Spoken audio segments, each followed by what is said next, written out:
Bonjour la famille, c'est toujours Gilmas. Dans la vidéo ici, je vais vous énumérer 6 raisons majeures qu'il faut que les gens quittent le Canada et retournent dans leur pays d'origine, soit ils vont essayer la vie ailleurs. Il y en a beaucoup de raisons, mais moi j'en ai soutiré que 6. Avant que j'entre dans la vidéo ici, je vous dirais que le Canada c'était un beau pays d'abord, c'était un pays de rêve, c'était un pays qui fait parler. C'était un pays d'abord un grand pays du monde avec une population vraiment qui n'a pas une population dense. Cela veut dire que en arrivant ici, vous allez vous retrouver, vous aurez une place ici et vous serez, je dirais, à mesure de vous situer vraiment financièrement et vivre votre vie paisiblement ici. Mais alors, je vais vous dire les choses qui découragent les gens, qu'il faut vraiment passer 2 fois avant de rester ici. La première chose, c'est le coût de la vie. D'abord, je vais dire ceci. Quand je fais la vidéo ici, ce n'est pas pour vous décourager. Et puis, le Canada, c'est un grand pays. Il y a les villes, il y a les provinces qui sont à surchauffe. Il y a des villes à surchauffe. Et il y a des petites villes, des petites cités où le coût de la vie n'est pas comparable au coût de la vie des grandes villes. Alors, il faut être prudent parce que je fais la vidéo ici, je généralise toutes choses. Je fais la généralisation. Alors, la première chose, comme je dis, c'est le coût de la vie.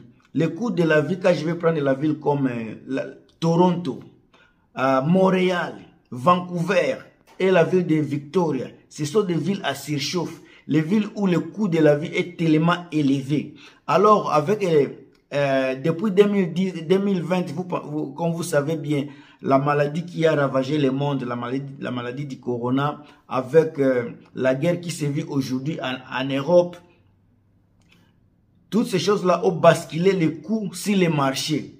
Aujourd'hui, au Canada, l'inflation a augmenté beaucoup de choses. Quand vous allez acheter les légumes, que ce soit de la viande, même les logements, tout a augmenté. Et moi, j'ai fait un petit constat. Je pense que le taux d'inflation a augmenté à peu près de plus de 25%, à peu près 30%, je dirais. Selon mes calculs, c'est 30%. Alors, c'est là, quand les gens arrivent ici, et qui viennent des pays où la monnaie est vraiment, n'a pas de l'importance par rapport à la monnaie canadienne, les gens se découragent, les gens commencent à murmurer. Quand il faut la comparaison avec la monnaie, avec leur monnaie locale des pays d'origine, les gens deviennent frustrés et cela, ça fait partie des raisons qu'il faut que les gens retournent dans leur pays d'origine. La deuxième chose, mais avant que je saute sur la deuxième chose, je dirais par exemple ceci.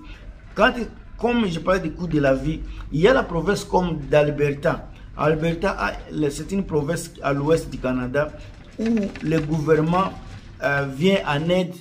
On parle de l'allocation du logement pour les nouveaux arrivants. Si vous êtes nouveau, le gouvernement vous aide à vous localiser, à vous installer, on vous donne des allocations pour que vous puissiez être capable à payer les logements. Ce truc d'allocation, ça aide beaucoup aux nouveaux arrivants. Également, la province comme Québec, si vous êtes à famille, les allocations pour enfants, en tout cas la province du Québec, c'est la première province, je dirais, au Canada qui s'occupe vraiment de la famille comme il faut. Quand vous êtes nouveau, même si vous n'êtes pas nouveau, tant que vous êtes famille, la province du Québec, elle prend soin vraiment de la famille par rapport à d'autres provinces. La deuxième chose, c'est la violence climatique, la violence du climat, la façon dont le froid est au Canada. Nous qui venons des pays où il fait chaud, on vit tout le temps, on est par exemple à la plage, vous pouvez manger ce que vous voulez à la plage, des cabris, des poissons brisés, tout ce dont vous voulez, vous pouvez vous en procurer tout au long de l'année sans avoir peur du froid. Mais ici, ce n'est pas le cas. Le froid peut commencer, ça dépend d'une province à une autre encore. Le froid peut commencer dans d'autres provinces en septembre, en octobre, jusqu'au mois de mars, avril. D'autres provinces, ça peut, si vous êtes chanceux, ça commence en novembre jusqu'au mars.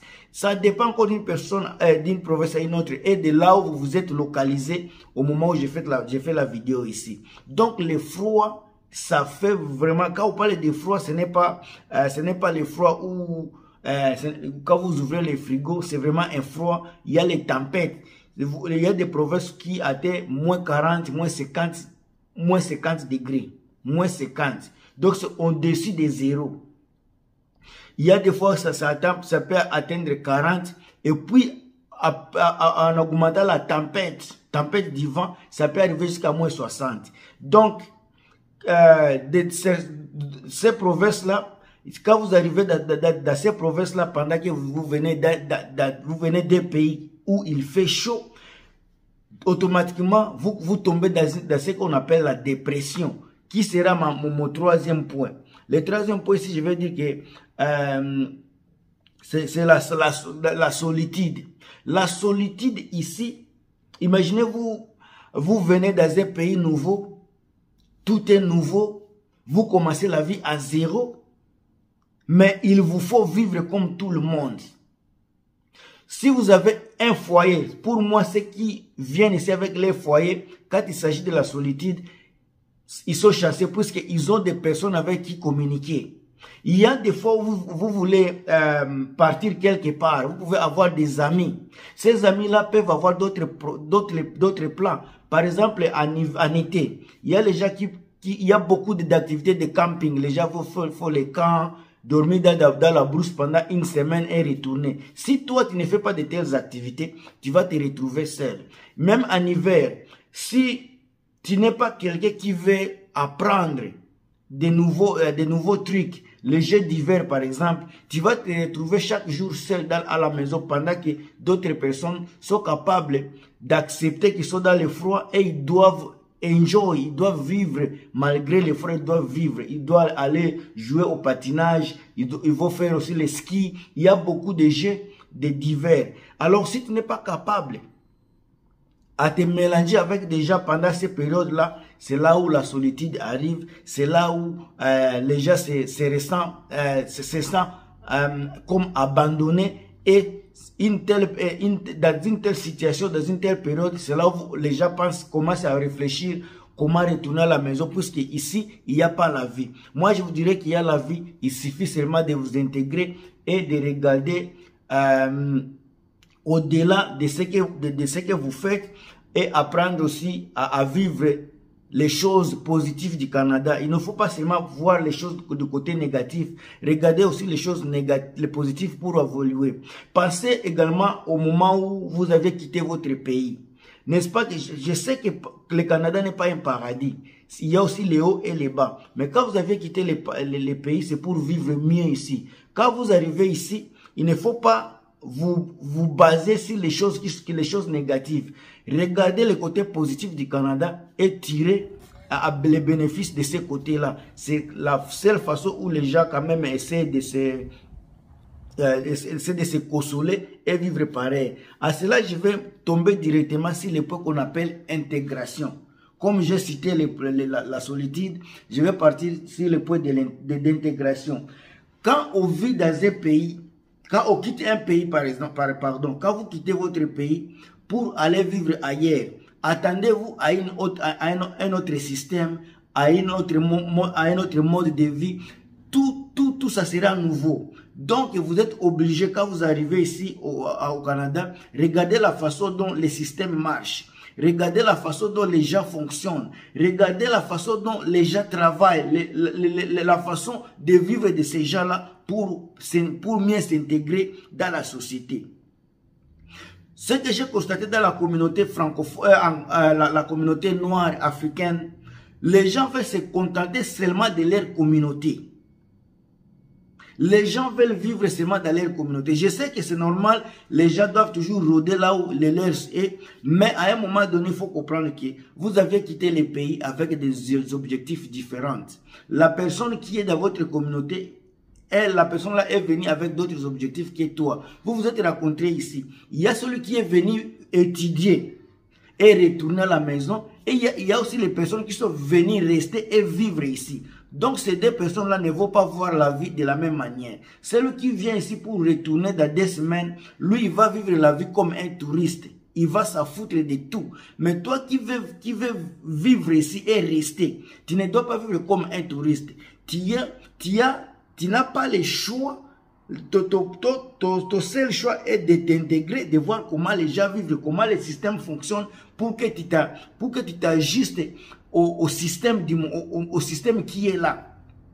C'est là où je vois que beaucoup de gens vraiment font des petites erreurs. Au lieu quand vous êtes quand vous êtes intégré dans la situation, dans le système, il ne faut pas regarder les choses négatives, comme je l'ai dit précédemment. Regardez les choses constructives.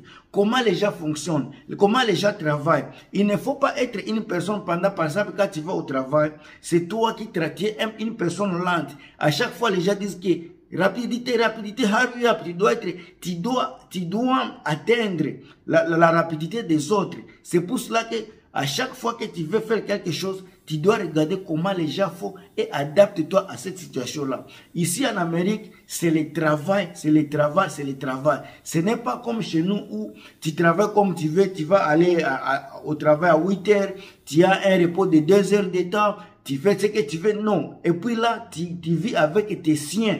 Quand tu travailles à la maison, des fois dans une entreprise de la famille, soit des amis qui t'ont connecté. Mais ici, tu ne connais personne. Autant engagé, tu dois prouver que tu y es capable. Ce que j'ai vu maintenant dans la communauté africaine, au lieu de s'intégrer, c'est eux qui font la compétition entre eux. Quand tu vois quelqu'un avec une voiture Corolla, toi tu veux avoir voiture Honda, ce qui est un peu cher que l'autre, pour prouver au monde que toi, tu es déjà bien assis. Les Africains, pour être assis ici, ils se comparent avec des voitures. Pendant que d'autres personnes qui viennent d'autres cieux en Asie, en Amérique latine, pour eux, ce n'est pas la voiture. Pour eux, ils veulent vivre comme les Canadiens d'ici. Ils vont investir. Ils vont acheter soit acheter une maison. Ils vont faire des entreprises. Ils savent comment vivre ensemble, comment sauver, comment épargner. Mais nous, dans la communauté africaine, quand vous trouvez un salaire à peine $20, c'est toi qui achètes tout ce que tu vois dans les centres d'achat. Et puis à chaque fois qu'on approche la fin du mois, tu commences à trembler puisque tu n'as même pas la somme de loyer. Il y a des fois, les gens n'ont même pas la somme de loyer. Pendant que vous les voyez s'habillent très bien, c'est eux qui conduisent de belles voitures, mais quand il s'agit de payer leurs factures, ils ont des problèmes. C'est eux qui prennent de l'argent par-ci, par-là. Intégrez-vous et vivez comme les autochtones. Ici, il y a aussi également la chose qu'on ne parle pas beaucoup. Il y a des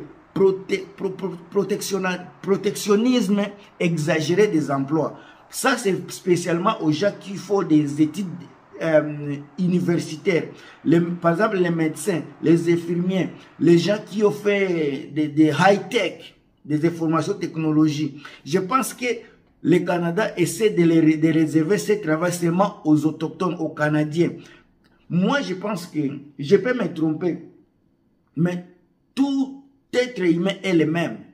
On n'a pas la différence. Que tu sois blanc, jaune, noir, tout on a le même. Je ne comprends pas pourquoi un médecin de la Chine, soit de l'Afrique du Sud, soit un médecin du Mexique, un médecin de Maroc ou de Cuba, en arrivant ici, on ne les permet pas de traiter les gens. On doit l'envoyer d'abord à l'école, peut-être pour 2, 3 à 4 ans encore, pour étudier encore le système canadien, pendant que on a la carence du corps médical ici au Canada. Il y en a beaucoup, il n'y a pas de médecins, il n'y a pas de docteurs. Ils sont à carence. Ils sont recherchés. Mais malheureusement, on voit les docteurs, les médecins de Chine, les médecins de l'Inde, les médecins du Maroc, de l'Amérique latine sont en train de conduire des taxis ici puisqu'on ne les a pas permis d'aller exercer leur métier. Et ces gens-là, comme ils sont un peu âgés, avancés en âge, ils ne peuvent pas retourner à l'école. Ils ont ils ont des besoins, ils ont des factures à payer. Ils sont venus ici avec des familles. Ils doivent nourrir les enfants. Ils doivent nourrir leurs épouses. Ils ont aussi peut-être des familles aussi dans leur pays d'origine auxquels ils doivent encore subvenir à leurs besoins. Alors ces gens-là, comme ils ne peuvent pas aller à l'école, ils se retrouvent dans des taxis, dans des manufactures. Moi, je suis témoin qu'il est des messieurs, je ne peux même pas les connaître. C'était un monsieur ghanéen, il a fait des études infirmières à Russie. Il a vécu à Russie pendant, je sais pas, 10, 20 ans. Mais quand il a immigré ici, au Canada, il popait les carburants.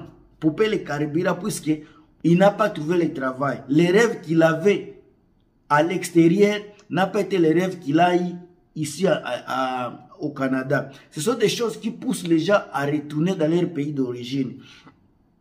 Alors la dernière chose ici, c'est les taxes. Je sais, il y a les taxes TVA, les taxes provinciales et les taxes fédérales. Ça embrouille beaucoup de gens, en tout cas. Et quand on voit vraiment, on te dit que c'est 12%. Par exemple, ici en Colombie-Britannique, on dit c'est 12%. Les fédérales, je sais pas, c'est 7 et provinciales, c'est 5. L'un entre l'autre, mais c'est 12%. Dans 12% là, quand vous voyez votre salaire, ce n'est pas seulement les taxes. Il y a beaucoup de taxes. Il y a taxes de environnement, il y a les carbone. Il y a jusqu'à ce que vous allez voir, on prend à peu près, je vous ai dit de 12%, mais en réalité, on prend à peu près 27% de votre salaire. 27% de votre salaire, ça va dans des taxes. Maintenant, toi, quand tu as dit que, par exemple, annuellement, tu reçois 100 000 $. Donc, à vrai dire, ce n'est pas 100 000 $, c'est à peu près 72 000 $. C'est ce que tu vas, c'est ça le net. Et puis, ce qui est brutal, ce qui est mal, ce qui est désolant, après avoir coupé les taxes, autant donné votre salaire net, à chaque fois que tu vas acheter, encore on te coupe les salaires, les taxes. À chaque fois que tu fais des transactions, on te coupe des taxes. Donc, c'est comme si on double les taxes. Si on a coupé déjà 27% de votre taxe, et puis l'argent que vous avez encore va couper presque, je dirais 12, puisque à chaque fois que vous achetez, on vous coupe 12% des taxes. Encore à chaque fois que vous faites des transactions, on vous coupe cela. Alors les gens voient que ce sont des taxes de trop et les gens ne sont pas prêts à affronter de telles choses. Alors ils se décident de retourner dans leur pays d'origine. Ce sont des choses auxquelles les gens ne parlent pas beaucoup, mais ce sont des faits réels qu'il faut que les gens commencent à fuir le Canada. Maintenant, le take-out de la vidéo, c'est ce que je vais vous dire. Comme j'ai dit, ça dépend d'une province à une autre et d'une ville à une autre. Si vous avez un travail qui peut vous payer le salaire de la ville du Canada, par exemple, vous vivez à Montréal et que votre salaire était de 3 000 $ par mois, c'est un exemple, 3 000 $ par mois. Mais si vous trouvez un travail qui va vous payer 3 000 $ par mois, par exemple dans des petites villes comme Sherbrooke, petite ville, si vous déménagez là-bas, vous risquez de trouver un loyer qui sera qui va coûter moins cher et beaucoup de services qui vont coûter moins cher par rapport à la grande ville. C'est comme ça que les gens sont décidés à sauvegarder, à épargner de l'argent. Si vous vivez par exemple dans la province de l'Ontario, à Colombie-Britannique, et que vous voyez que vous êtes capable de trouver le même salaire, le même travail avec le même salaire dans des provinces par exemple comme Nouveau-Brunswick, Manitoba, je sais pas, d'autres provinces dans des territoires comme Yukon, Yellowknife, si vous allez trouver le même salaire, le même travail qui va vous payer le même salaire dans les provinces là, c'est là où il faut déménager puisque vous allez épargner presque la moitié de votre salaire. Puisque là, le coût de la vie coûte tellement moins cher, presque moitié des villes que je vous ai citées, la ville de Vancouver, Toronto, Montréal et Victoria. Je pense que la vidéo ici va vous faire plaisir, vous allez l'aimer. N'oubliez pas de partager la vidéo si vous aimez le contenu, mettez les j'aime. Si vous n'êtes pas encore abonné également, abonnez-vous. On se revoit dans la prochaine vidéo. C'est moi votre frère, ami Gilmas.